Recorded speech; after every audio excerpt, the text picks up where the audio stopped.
Hello and welcome to the Speak Organized podcast. I am your dedicated coach and go-to resource for all things related to running a professional home organizing business. Today we have a phenomenal guest. I'm featuring Amanda Liford, who is the mastermind behind Easy Life Organizing based in Lansing, Michigan. And we're going to be diving into a sort of nitty-gritty topic, talking all about creating systems and SOPs or standard operating procedures for your organizing business. I want to make sure that the people that work under me have a lot of knowledge and feel confident. It was really that confidence because there's not very many people out there who have professional organizing experience. It's taking this person who enjoys this but has never done it professionally before. How do you give them that confidence to step through the door on their first job? This is an episode that you're going to want to save, you're going to watch later and take notes. I talk about that a few times throughout the podcast episode because we're going to be talking about some technical things that really do make or break the success of your business. If something were to happen to you and you needed to reproduce your process and teach it to a team member, teach it to your clients, continue your business on in your absence, whatever that happens to be, creating standard operating procedures that are written down and able to be handed off are crucial to your business being able to stay afloat, to streamline your efficiency, to understand how you can grow, all these different things. We're going to dive into that. And I know that if you're just starting out, this can seem very daunting and unnecessary, but trust me, you will get to a point in running your business where this will become crucial to the success. So if that sounds good to you and you're ready to dive in and take some notes, I encourage you to stick around and let's get into it.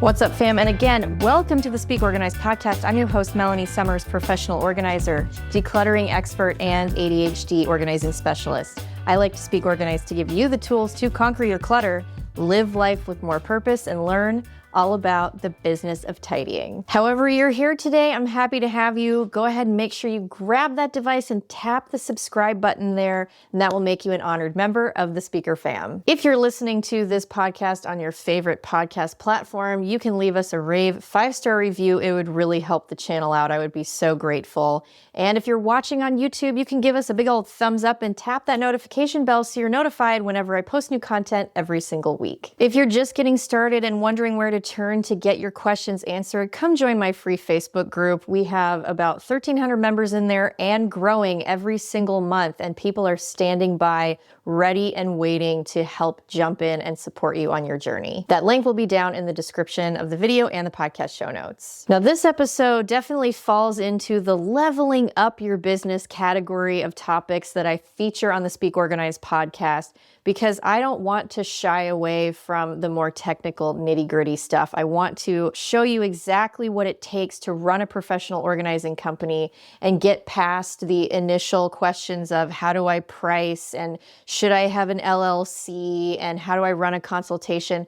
Once you get past those initial questions and start your business, you want to start thinking about how to scale, how to make it more efficient, and how to run it more professionally than you ever thought possible, and really truly step into the CEO role of running your business. That is my true mission and goal with I Speak Organized. And if that is something that scares you, if you feel an emotional or physical block with going to those places and really investing the time and setting those things up, I encourage you to listen up for just the next 90 seconds because I am here to help you through all of that and break it down and make it less scary. And I'm going to share the ways in which I can do that, take your hand and help you out right now. I want to offer you a golden opportunity, one that I wish I had when I first started my organizing business. I want to invite you to book a one-on-one Zoom consult or a coaching series with me to get all of your burning questions answered. No gatekeeping here. My goal is to empower you to kick fear to the curb and start your organizing venture with confidence. Discover how to find clients, set prices, structure services, sell without that annoying feeling, improve your website, handle products, create seamless processes, tackle tough client situations, and so much more. You're going to need to act fast because my calendar fills up.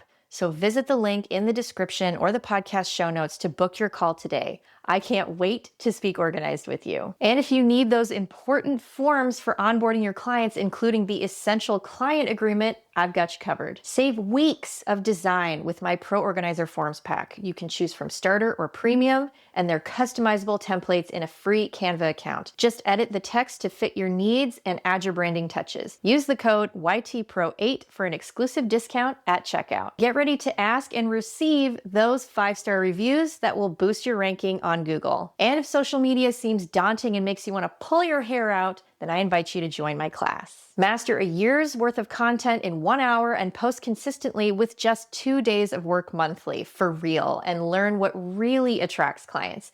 Use my code ISOSocial5 for $5 off. And don't wait. Find all of these goodies down in the description or the podcast show notes. I am here to guide you. Ready to take the leap? Okay, fam, welcome to the Speak Organized podcast. I am so jazzed to have this guest on today. She's somebody that I just met down in Orlando. She's a fabulous gal. We're going to have a great conversation. This is Amanda Liford. She's from Easy Life Organizing down in Lansing, Michigan. Amanda, welcome to the podcast. Oh, thank you so much for having me. I had such a wonderful time with you down in Orlando, and your keynote was just spot on. And so when you invited me on here, I couldn't help but say yes.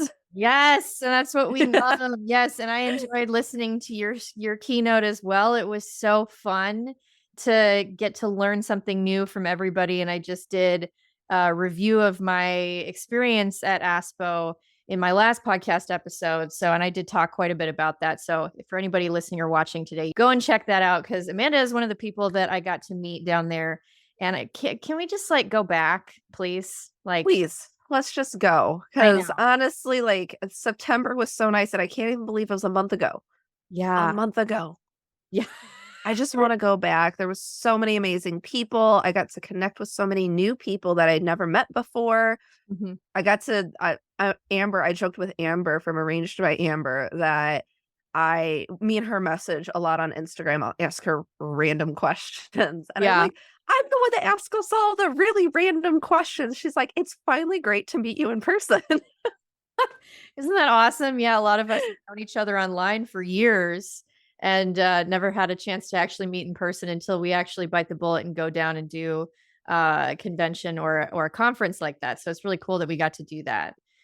So I want to dive in because one of the things, so your talk at the conference was about garage organizing systems and tools, and that's not what we're going to be talking about today. We can have you back on to talk about that. But one thing that really stood out to me in your presentation was your grasp on systems in your business. You talk a lot about how you train your team and your standard operating procedure. And I feel like that is something that baffles a lot of organizers. It's something that is very intimidating and can really hold them back from running really well designed and well-oiled businesses. It kind of takes you to the next level to be able to create a process, create a system, hand it off to your team, and know that your business is going to be operating professionally. Your clients are going to be happy and you're going to be making more money, which, we all, let's be honest, that's what we want. We want happy clients and more money, right?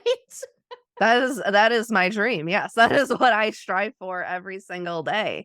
And you're right. I did talk about garages, and I put a lot of that standard operating procedure stuff in my keynote because it really is the foundation and the formation of getting to something that is organizing a space that we are not comfortable in. We have to have a very solid base to organize something we're not comfortable in. And so if you don't have that solid base, how are you going to learn and grow if you don't have that solid base? Exactly. Yeah. Because you need to have something to start with so that when things go wrong, you have a system to fall back on that's going to help support you and help support your clients, because your clients they're already overwhelmed. They're going to freak out and they're going to be looking to you for help and guidance. Okay, what do we do next? How do we handle this? And having that SOP is going to help. So before we dive into that, I always ask every guest what your background is. And you have a very cool and unique background. So just give me a brief rundown of your background, how you got into this industry, and what inspired you to start your company. I have a very interesting background, and I try my best to make it concise. So I used to work in automotive manufacturing. I spent about 5 years there. Started off on the line working 6/12s, and then I moved my way up into production scheduling. But along the way, I learned kind of about this manufacturing way of being organized, which the two very common terms are 5S and lean systems. And I fell in love with that to the point where I implemented that into my own personal home. And so it was literally to the point where I would label where bowls and plates go. And I got teased relentlessly by my family at Thanksgiving. They're like, "Oh, look at you labeling where bowls go. Why don't you just know where the bowls go?" I'm like, "I do. It's everybody else around me that doesn't know where the bowls go."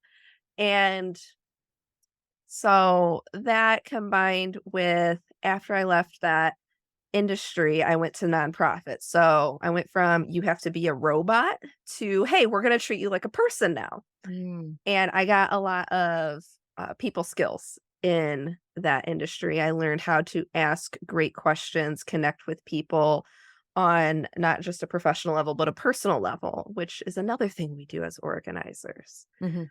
Um, and then soon after that, I had to sell my first house. And so my realtor pretty much told me I had to stage the house if I really wanted to sell it really fast. I did all the steps and sold it really fast, and I loved it. So all of these things that kind of combined, I then found out Marie Kondo was a thing Mhm. and about her Netflix show. And I'm like, oh, people will pay me to do this? What? And so that just dumbfounded me. So I kind of tiptoed, eventually started the business and got frustrated with my full-time job. Ended up giving like a 3-month notice on me quitting after I'd gotten the business up and running to the point where I was comfortable with. Mhm. Wow. Wow. That's amazing. I love how all the like seemingly insignificant and unrelated details kind of like all the streams lead into one ocean in that way.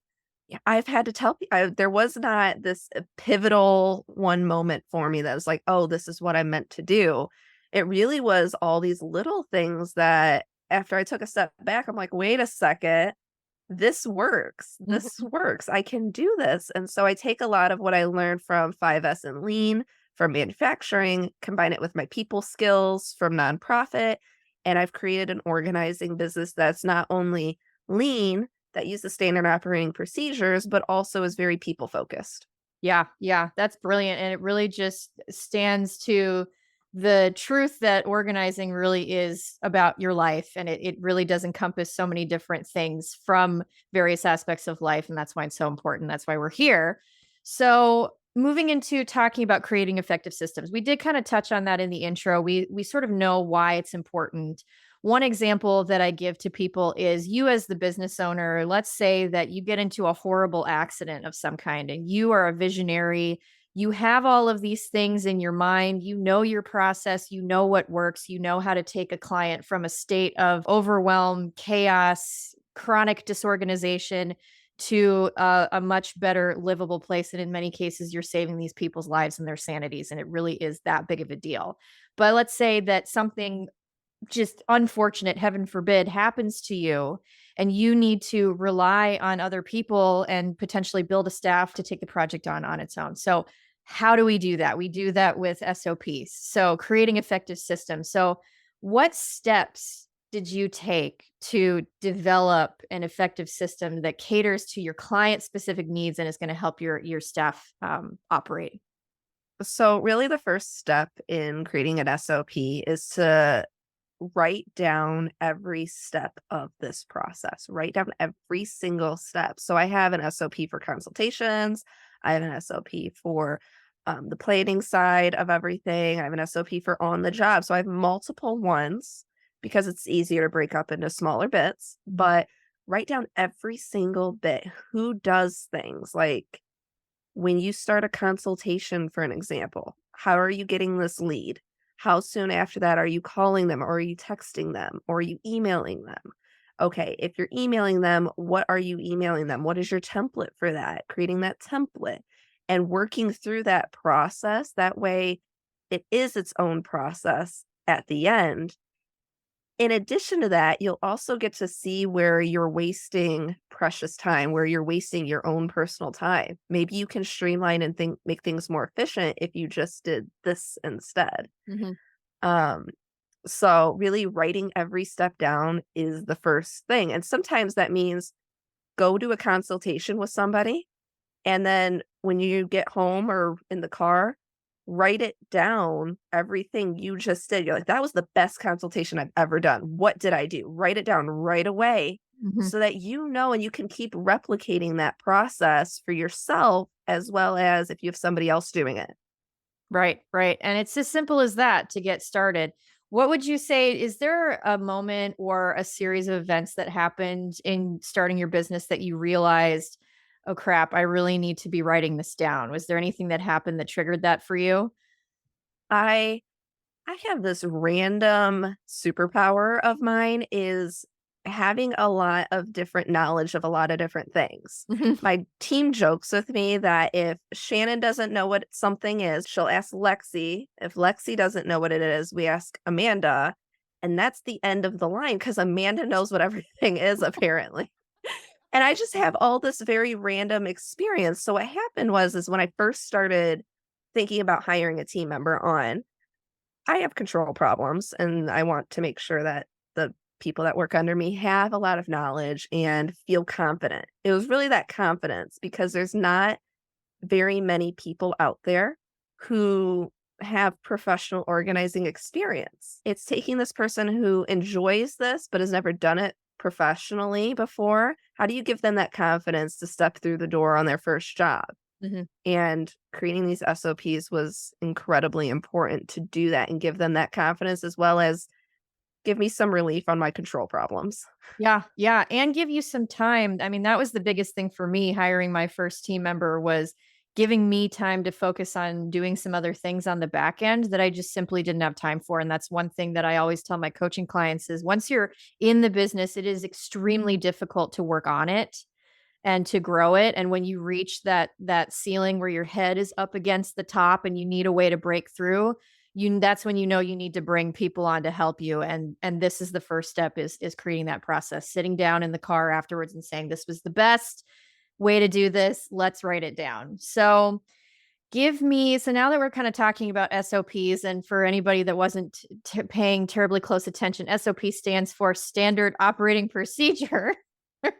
And so we're trying to create those. So, what's an example of an SOP that has significantly improved your team's ability and made customer satisfaction happen all at the same time?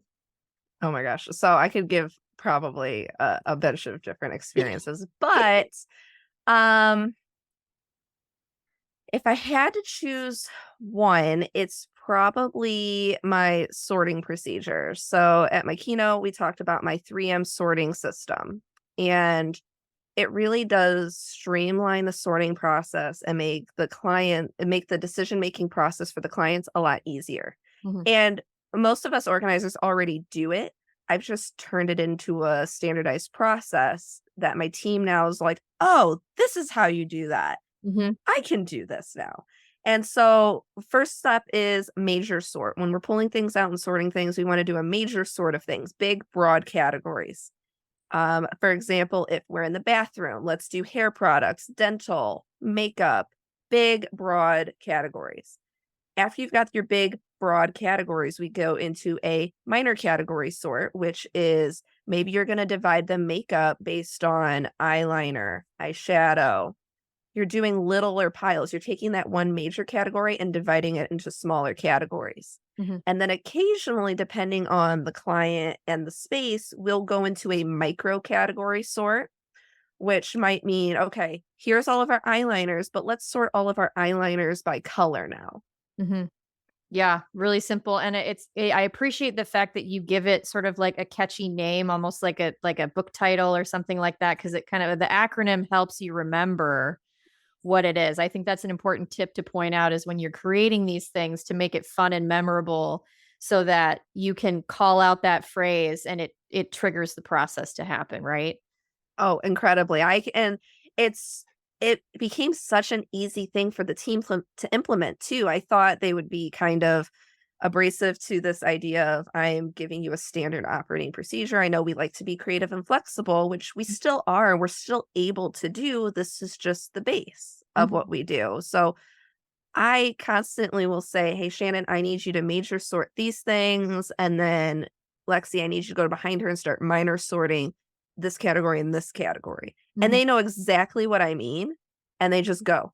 Right, right. See, that's beautiful and makes it easy, efficient. You can see how having that in place could really streamline and speed up the process significantly. So that's a huge plus for clients as well.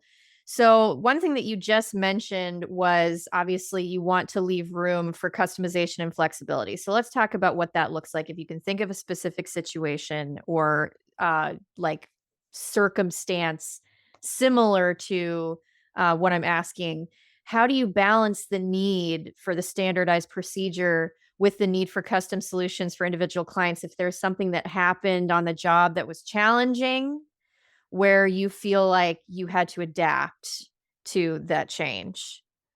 Yeah, definitely. And like I said, it's the baseline. Always we want to make sure the client experience comes first. So sometimes I have a client that wants to be very involved every step of the process. Most of my clients don't want to be involved. They're like, Mhm. this is your time to shine. This is your strength. I don't want to be involved. So Mhm. they really just come in for decision making. Sometimes the client wants to be very involved. And so then it's just a matter of slight adjustment. So instead of us maybe not doing a whole major sort and then a whole minor sort, we adjust. So maybe we'll get halfway through a major sort. Certain categories we'll make decisions on as it makes sense. Certain categories we'll wait till we do the minor sort. Mhm. And it's just it's kind of taking that client experience as our number one priority. If it's going to be best for the client, that's what we're going to do. Mhm. If it's not, we need to adjust what we're doing and then talk about it as a team. Say, "Hey, this is what we're going to do a little bit different. This is why," and we go forward from there. Yeah, yeah, absolutely. I'm trying to think of like specific situations where, you go in, you have a plan, it doesn't quite pan out, and then It you're almost having never does. yeah, well, right. Exactly. It almost never does. And so, let's say you're organizing a filing cabinet and you have a whole bunch of like legal sized file inserts and you need letter size or something, and the client starts to freak out. At that point, what do you do? You know what I mean? Like, what would you do in that circumstance? If they had a bunch of legal size stuff and I was only planned for letter, Yeah. Wrong That's product. happened. That's completely happened. Um, I'll usually stop everything we're doing and communicate with the client. It's really that level of transparency. As one of our values as an organization is transparency. And as long as I'm transparent with the client and transparent with the team, we can make anything work. So sometimes that might mean, hey, I'm going to go run out to the store real quick and swap out this product. Hmm. Or it might mean, okay, well, let's do CDE today. And when we come back, I'll bring the right product and we'll go back and finish this up and then continue on. Yeah. Yeah. Changing up the plan. Sometimes, and most of the time it happens, right? Things you don't think. I was just in an office and very similar experience. I thought they had, I think I took enough for 5 different size pieces of paper. Hmm. There was like 8 or 9 different types of paper that I had organized. I'm like, well, I need to get some more product because I only seen in the virtual side, the photos, Hmm. I only counted 5 and I'm like, okay, here we go. I needed a lot more. And Right. so just being open in communication with the client, but also making it a top level experience and is the best way for Yeah. us. Absolutely. I love that you just break it down in such simple terms because I think a lot of times, especially those folks who are coming into this very brand new, get paralyzed with fear over the possibility of things not going well. For those of us who are very type A perfectionist types, and we build these plans with the intention of executing from A to Z chronologically, and everything is going to just be super streamlined. But basically what you're saying is it's good to have that structure there, but know that you can skip around, skip and do, C to E instead and skip A and B for now Yeah, and come back and finish it off later. It's all going to get done either way. And as long as you communicate, you're good. exactly. Because as most of us professional organizers, we are our own business owners too. And being a business owner, you have to be extremely flexible. Nothing is ever gonna go the way you want. I wish it did. Right. Um, and so just having that level of being able to be flexible and elastic, Mhm. right? I guess a good term would be elastic. You're just constantly trying to figure out how far you need to pull. Okay, I pulled it too much. We got to go back. Mhm. And same thing with working with ADHD clients. Sometimes I go a little too hard and I'm like, oh, I need to pull back a little bit. I just Right. need to be very, very flexible because people are different. You're working with people at the end of the day. Absolutely. Yes. Well said. So, so now we know roughly, we have an idea of how to build a system, a standard operating procedure. We have an idea of how to use it in practice. Now, let's talk about just briefly training and onboarding your team. So, you've developed these systems, you hire a new person. In practical terms, how do you ensure that your team is well trained? And can you kind of briefly describe the onboarding process for a new team member? Yeah, of course. So, um, for us, we always do at least one test day. So, our interview process usually includes 2 to 3 interviews, one of which being with the team, actually. It's important to my team members that whoever we bring on also vibe with the team members. So, I've included my team as part of the interview process. Mhm. And then we do a test day. And I know a lot of organizers will do that where you just bring the person on live to a job to just see how they work. Mhm. Sometimes it's once, sometimes I need a second day just to really decide. And then we bring them on. And during that onboarding process, I have an employee handbook. I have a manual that goes through in brief description everything. I will set up a meeting where we will talk about every single point just to make sure they're hearing it from me, not just reading it, and they can ask any questions that they want. Mhm. And then from the training aspect, the employee training manual, the team manual, that has most of our SOPs in there. Mhm. And they've also experienced it firsthand at least once in the training day. So once they're full-fledged employee under the corporation organization, Mhm. they already know what they're doing for the most part. They have all the resources they need before they're actually doing their first official day. Mhm. Yeah. And then what we also do is we make sure we do team hangouts, which is really fun for boosting morale and everything. But we do quarterly trainings and reviews. It's really important to me because most organizations only do an annual review. I've Mhm. only ever worked for places that did annual review and I hated it because they Mm. would nitpick at something that happened 7 months ago. I'm like, I had no opportunity to change that if you're talking 7 months ago. So what we do, we have a review sheet that we use quarterly where we talk about the different values of the corporation, our KPIs, and we rate each other on them. So they do a self-evaluation. I evaluate them. I use client surveys to also go into that evaluation and we talk about what's going on. I never expect that everybody should be at a 5 across the board, and that never happens.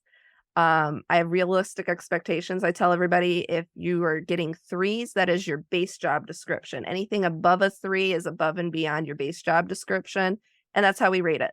Mhm. Um, there's a system to where if they're rating below a 3 for some reason, we'll go through and kind of do what I call a continuous improvement evaluation to where let's set up key goals of what we're going to work on specifically to increase these. What are your deadlines for these? And let's reevaluate again in a month. Right. I want to make sure that there are core values they're being rated on. If their transparency is not great, if their professionalism is not great, we want to nip that in the butt quickly instead of waiting 7 months and talking about it. Right, right. Hiring people and handling a team in addition to handling clients, as you pointed out earlier, you're dealing with people and that includes your team. And so we all need to have the structure to be able to support each other, especially as women where we're more emotionally driven. It's important to know that you're supported and that you have a way to improve as you go through the process. Communication is so That's key. It boggles my mind how many people skip stuff like this because it feels clinical, but it's not. It really does help support a healthy relationship, open communication, transparency. Like at the end of the day, that's what this is about, right? Yes. Oh my gosh, yes. And while we do quarterly reviews where and trainings where we will pick something and we'll talk about it specifically, and that's what our training is going to be on. Um, doesn't mean that that's the only time. I will randomly throw in random admin days for us to meet up and do something together. I'm seeing something is not working right. I'll usually get the team involved because I am not the expert in everything, and I love to get their involvement in everything that we do. So if something's not working for me, it's probably not working for the other team members too. And maybe they have better ideas than I have. Right, right. Yeah. And that's a perfect segue into my next question here, which kind of centers around consistency and KPI. So, KPI is another funny term that everybody who owns a business needs to get used to. It's key performance indicator. So, basically, we're just tracking and monitoring our performance and how our systems are working. It's exactly what you just pointed out. So, you mentioned one tactic that you have is on the fly. You'll propose an admin day where you go in and you kind of talk about, okay, this system isn't really working. What are ideas that you have? So in practice, can you tell me a little bit more about what that looks like and how else you evaluate your KPIs? So what we do is on a monthly basis, we collect a various amount of KPIs through every part of the business. So we have marketing KPIs, we have my own personal HR KPIs, we have financial KPIs, right? Like how much money do you want to be making? Um, our KPIs that I set for us are not only um, outcome oriented, but they're process oriented as well. For example, one of my KPIs is how many consultations I do in a month. Mhm. That, is very small, but the amount of consultations we do will directly impact how many jobs we get, which will also directly impact how much money we're making every single month. So we kind of mix a bit of process oriented KPIs versus outcome oriented. Mhm. Um, and just once a month, we measure those. We talk about them quarterly in our team reviews and our team meetings. Like, hey, last quarter was not good financially, but looking back, these are the reasons. And I'm just extremely transparent with the team Mhm. on those. Yeah, yeah, that's important. Are you finding so what do you use to track some of these things? Tool wise, like what technology, tools, programs, software are you using to track this stuff? If you know me, I love trying to find the easiest way to do everything. I'm lazy. I have too many Mhm. things going on in my life. I want to make it super easy. Um, right now, we're currently in the process of switching our CRM possibly. So the way we're doing it now might not be the way we end up doing it 2 months from now. Mhm. Currently, a lot of it just gets tracked into a spreadsheet Mhm. and it's going through into Wix and pulling reports in Wix. It's going into my finance software, which is not QuickBooks. It's Wave Accounting because it's free. I pull certain numbers from there. And so in our KPI sheet, there are comments on every line telling you exactly where to find it. Mhm. Hey, these are found in Wix in this report. These are found in Wave in this report. So that if I'm not doing it, my VA knows where to find it as well. And so we can collect the information pretty quickly at the end of the month. Yeah, that's great. Super simple. You can do it in as like a Google Sheets for the time being. If you get to know Amber from Arranged by Amber, she's the CRM gal. I imagine you've probably been talking to her quite a bit, and you're probably going to switch to Dubsado or something a little bit. Well, actually, I started in HoneyBook Uh-huh. and I liked HoneyBook a lot. And I switched to Dubsado hoping because of the links. I need to be able to text direct links to my clients. Mhm. And at the time, HoneyBook didn't do it. I've since found out they do it now. Of Whatever. course. I'm not upset. Um, and I'm trying to switch over to Eleanor, actually. Eleanor is a new CRM made by professional organizers specifically. I've heard of it. That's right. I knew that sounded familiar. Yes. Yeah. So I'm in the process of seeing if Eleanor is going to be the right fit. Everything on the face value sounds amazing. And I've been toying around with the program a little bit, trying to troubleshoot some things, but I think we're going to switch to that because it will streamline things for my team as well, Mhm. being able to be more involved and take things off my plate specifically. Yeah, because everybody can engage inside of that CRM together. It's not just solely on your shoulders to manage all that stuff. Yeah.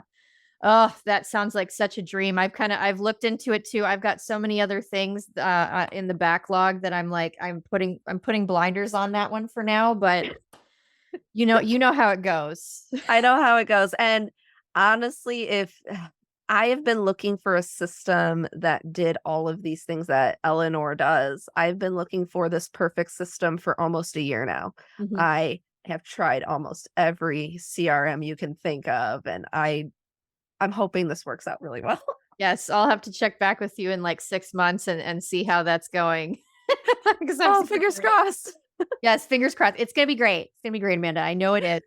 Okay. So I want to wrap up because this has been a lot of information. It's been a lot of technical information. You guys, I understand this, especially for my audience who are newer to this. I don't want you guys to freak out with these types of conversations because this is the direction that I want every new person to go. Everybody's got to start somewhere. It's going to be simple, but eventually in a year or two, you will be here and you will need to start thinking about this. And this resource is here for you. So save this podcast episode, go back, listen to it multiple times, get in touch with Amanda and all that good stuff. But just to wrap it up, I want to ask you what advice you have. This is a question I ask every guest.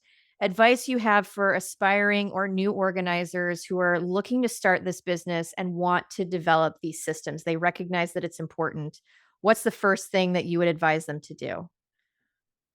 The first thing I'd advise is probably ask yourself this question first is what do you think you do better than any other person in your operation from consultation to closing of a job or working with your team? What is the one area you think you do best at right now? That's where you should start. Give yourself that confidence boost of starting somewhere where you feel super confident in, and then go to the ones that you're a little less confident about.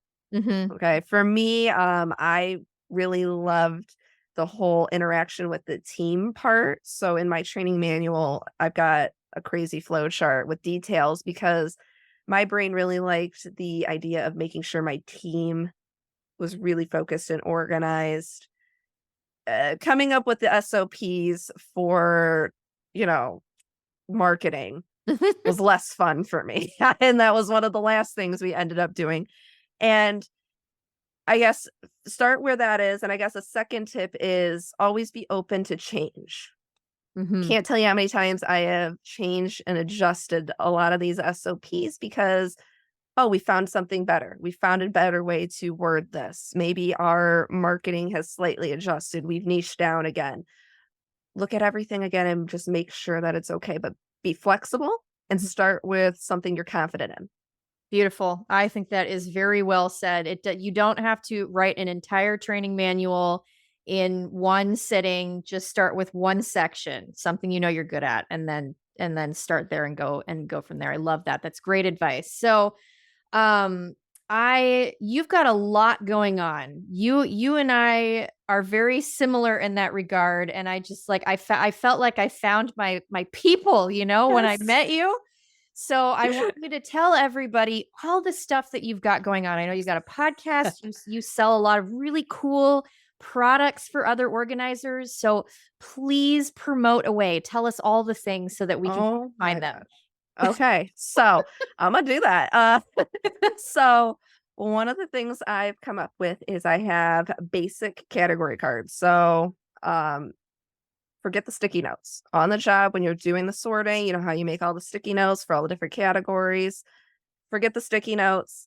Use these category cards. They're pre-done up, so all you have to do is print them, cut them, laminate them, and cut them again. And Mhm. then you can start using them. You can just print them if you want and cut them. I like to laminate mine because then I haven't needed to re-laminate any of them.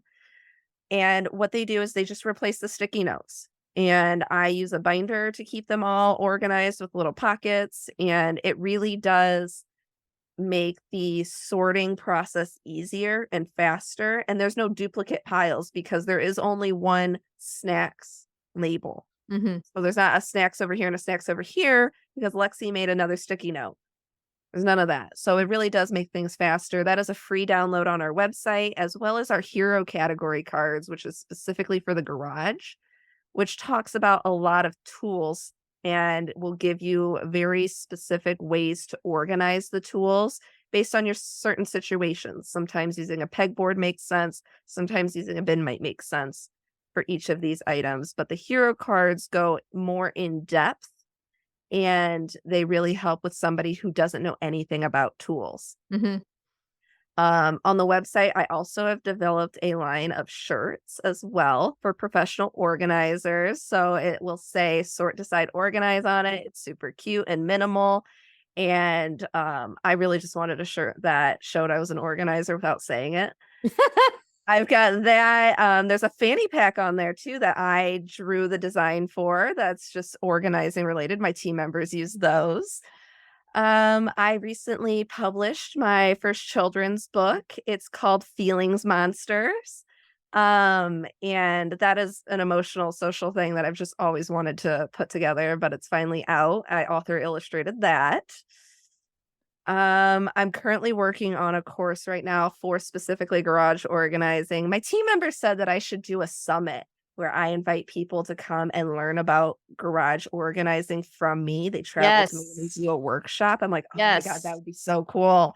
Yes. So I would come. maybe, so maybe we'll do something like that soon. I also have a podcast called Talk Clutter to Me. I love my podcast. I really, uh, what the focus of that is showing people behind the curtain of what it's like to be an organizer. And I give lots of tips and we talk about lots of things, but I bring other organizers onto the podcast, like Melanie will be soon. And my guest this month is Kim from Lock and Key Organizing, and she does an amazing concierge service. So we're going to talk about that. And I just want to bring people behind the scenes of organizing and empower them that they can do it too. Hmm. Beautiful. Um, that's the organizing stuff. There's a whole slew of personal stuff, but My goodness. Yes, I can so relate to all of that. And I'm so happy to share it because one of my missions with I Speak Organized really is to bring on people with an immense amount of knowledge and passion, just like you, to come on and share everything. And I was actually talking to a client about your hero cards because we're getting ready to organize all her tools. And I was like, I have to go and buy those. Like, I need to get these for you. We were both like nerding out over it and we are so excited. So um, yay! that's going to be happening pretty soon because your garage talk just blew me out of the water. And it was really fun. I would definitely go to the summit. You guys comment down below if you're watching this on YouTube, if you want to go and see Amanda in person and learn some garage skills, because that'll Oh, help encourage her to get it up and running. you know what? It really would. And we talked about it. We're like, okay, well, we could do like a half day of talking about things, and then we could just go do it for somebody. We go do it for a couple people over the Oh course, like yeah. go physically do it. I'm like, I could find people. Don't worry, I can find people who want garages done for free, no problem. Are you kidding me? Yeah, that would be like the absolute dream. And I would come and like I would film everything. I'd be your personal videographer. It'd be amazing. I'll jump in and organize too, but whatever Well, works. my teaching style around everything between my team members and working with other organizers who want help and stuff is I'm very hands-on and I'm very activity driven because of my other experience in coaching. So everything I do, I try to make very hands-on and experience related instead of me talking at you, which is Right. boring. Right. It's best kind of boss. We love it. We love to see it. We love to hear it. Oh my goodness, Amanda, this has been a fantastic conversation. Again, crew, everybody watching, listening today, go back, rewatch, re-listen to this. There's some really valuable information here. Comment and let us know if you guys have questions. Amanda, thank you so, so much for being on the show today. Well, thank you so much for having me. Okay, fam, that's going to wrap it up. As always, it's been an honor to have your time today. And thank you again so much to Amanda for being such a phenomenal resource today. She really shared a lot of valuable information that I hope you found useful on your journey. And as as a thank you from her, she's going to be putting together a little freebie for everybody that's going to help you start creating your very first SOP. And it will kind of center around creating your organizing process that you can pass off to your team. And she's going to have that available. I'm going to put it down in the show notes for you, the description of the video, so you can snag that. Get in touch with us. Join my free Facebook group so you can ask questions. Don't forget to book a spot on my calendar. Everything for October is completely gone at this point. November is also starting to fill up, so be sure to get on my calendar before all those slots are gone for the next month. Check out all my additional resources and products down there that are going to help you grow and level up that organizing business. And beyond that, I hope you have a fabulous day, and I will see you in the next one. Bye.